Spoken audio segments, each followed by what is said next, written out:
根据统计，国内新冠病毒的重症甲死亡个案有超过90%拢无注 XBB 疫苗。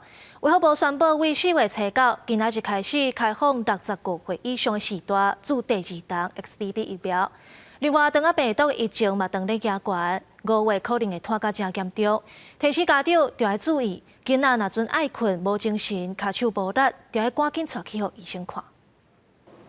好，那我们护理师这边可以帮我们买交仪来施打我们 XBB 疫苗第2剂。疾管署找来80岁的台湾女演员王婉娇来宣传呼吁时代来注第2档 COVID-19 XBB 疫苗。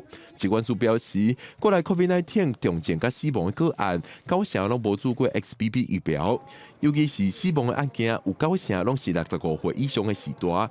所以，初九开始，65岁以上时代免疫力低等等民众，通注第2档 XBB 疫苗。就是我们是滚动式的修正我们的建议嘛，那就是主要还是根据说我们最近所看到的重症跟死亡案例，它的结构特征、人口结构特征是怎么样子。那如果我们还有多余的疫苗剩余的话，当然我们可以考虑，扩大我们 可以接种的族群。除了 COVID-19， 疾管署统计指出，顶礼拜因为当病毒去病院，拢总有7517人次，是近期10年以来上悬。疾管署呼吁家长要特别注意。肠病毒的一个重症的前兆呢，包括它有活动力不佳、意识不清，还有昏睡等等。那如果家长呢，或是一些民众呢，有发现这些肠病毒的一个重症的一个前兆呢，那要尽速的送小朋友就医，来减少重症。